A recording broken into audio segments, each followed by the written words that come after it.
Welcome, welcome, welcome to another magical time-lapse video of a large canvas intuitive painting. This is actually the largest canvas that I have ever created on, and truthfully it's been sitting in my storage unit for months now because it's so big and it's the only canvas this size that I have, and I was honestly waiting for the perfect time to use it. And as you probably know from your own experience, when we wait and wait for the perfect time never ends up coming. So I pulled this out of my storage unit this weekend and I decided I was just going to let myself sit down and play. And I am using soft pastels again. I decided to activate them with water once I had placed them on the canvas, and I started using a brush initially, but then it was taking too long because this is such a big canvas. So what I ended up doing was using my spray bottle, and I would spray water on the canvas and then scribble with the chalk pastels, the soft pastels on top of the water, and it would create that really rich color, that intensity, and then sometimes, as you can see, create some drippage, which I always like because there's an organicness to those marks that are created when the water and the media create the marks, without my intervention or without my orchestration, I guess you could say. And it's always really great exercise for me because I can get too close to my work and I can get too precious with my work. And of course, I want things to look good and I want them to feel, powerful, and I want people to be able to feel the energy. And so sometimes I actually stop the flow because I start to get too attached to what I'm creating. Here you can see, there's just lots of marks. I started putting even more pastel on top of the other pastel and creating this depth of color. That's one of my dogs, Ronan, who you see. He was actually sitting right behind me, kind of curled up on the cement floor. I'm painting in our carport area of this place we just started renting about a little over a month ago, here in Carbondale, Colorado. Carbondale is a beautiful community. I had been wanting to live in Carbondale for about 3 years since I first moved out to the Roaring Fork Valley with just my dogs and my kid and all we could fit in our car.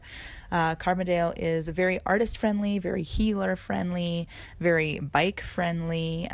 It's a great little community, and I have been just absolutely delighted to be here.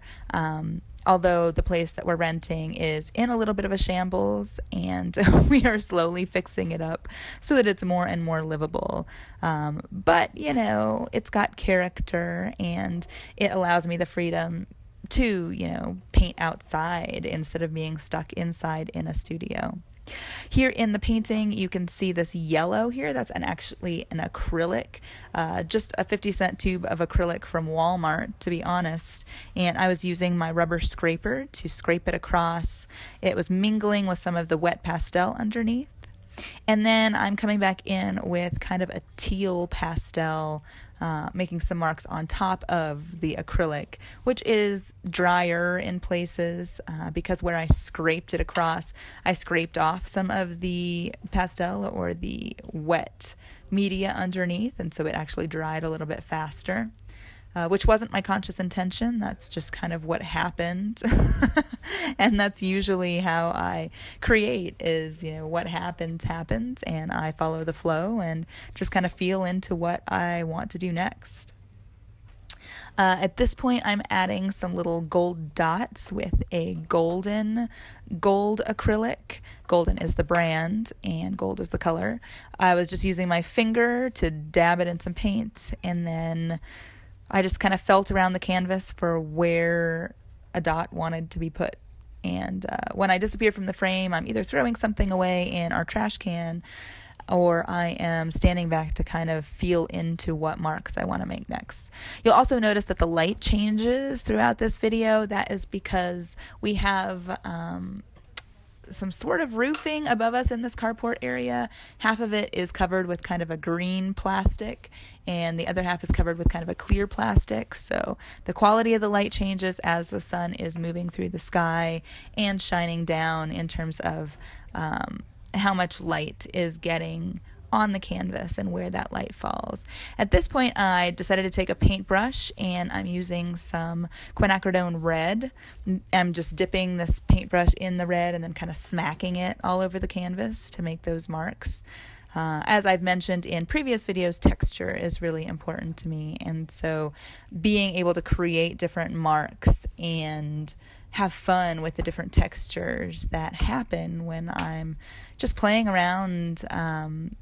Like I mentioned as well, the pastels, using the water with the pastels on these larger canvases was kind of a revelation to me. And so I've been playing around with different textures that are created when I use my hands with the wet pastels, or when I use a brush with the wet pastels, or when I apply the pastels and then add water, or when I add water and then I apply the pastels.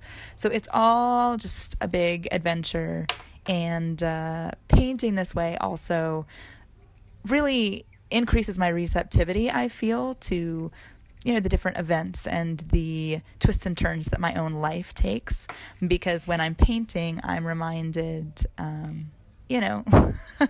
best things seem to happen when I just let go and create and have fun with it. And so then I take those lessons back to my own life. Anytime I'm feeling stuck, or anytime I'm feeling like I just can't get into my own intuition, that I'm getting overwhelmed, or I'm getting bombarded, or I don't have the clarity, then I come back to my art, and those little light bulbs start going off again. This darker color that I'm using is a combination of Payne's Gray and Prussian Blue, not for any strategic reason, but just because I had a little bit of each left in the bottle, and I wanted to use up the rest of both of those bottles. Then I'm coming back again with some more oil pastel and chalk pastel.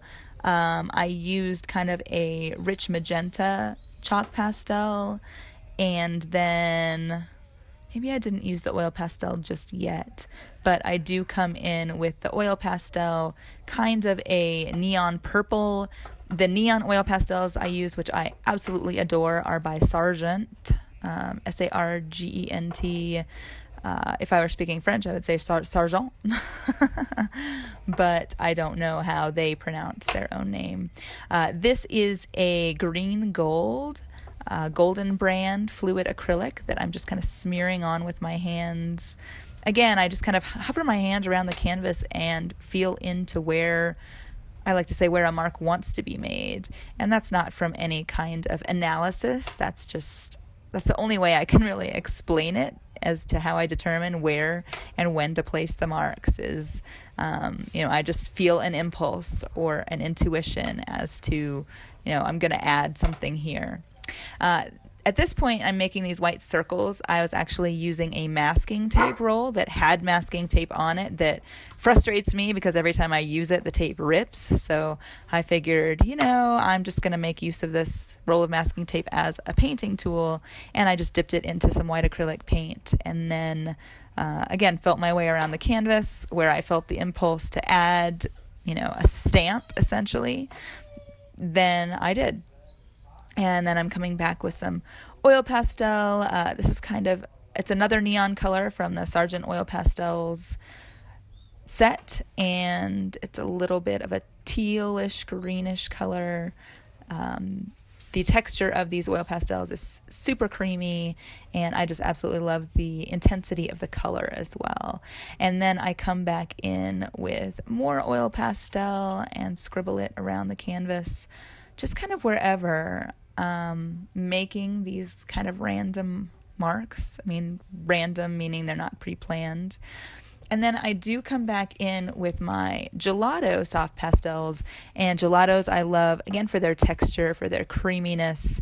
They're almost like little tubes of lipstick in their texture, and they're just so much fun to glide across the canvas. So I make a lot of little scribbly marks, just in a variety of places around the canvas. And then I do come back in with some acrylic. I do sit down and just kind of open my tub o paints and pulled out kind of a blue color that I was feeling really drawn to. And then I used my rubber scraper again. And this is coming up here shortly. I use my rubber scraper to kind of scrape that paint around the canvas. And what I'm doing here is I'm just finishing up with some of the blue and the purple Gelato pastels, those lipstick-like pastels that I was using. It's kind of hard to tell with all the shadows and with all of the layers going on what exactly I'm doing at any given time if you weren't me and actually creating it. And I did speed the footage up so that you're not sitting here for an hour and a half watching things in real time and urging me to hurry up. So here I'm beginning to apply the paint directly to the rubber scraper, and then I'm scraping that blue paint on. Initially, I was just going to make marks in a couple places, but then I got carried away because I was having so much fun. So I continued to scrape the blue paint all around the canvas. And after this stage, I decided to stop because I am working on some graphic design projects for clients, and I had given myself an hour and a half to play around on the canvas and then had some quote work to do. I say quote because I absolutely love design work. I love artwork, and I just keep continuing to create and loving every minute of it. So, but I say work in that there is a result, I guess, that I'm aiming to achieve with the graphic design projects that I'm working on. Whereas with my painting, there's generally no result other than to keep painting until the painting tells me it's done. So I hope you enjoyed this insight, and hopefully there is some inspiration that you can take into your own playful projects. And I encourage you to keep having fun.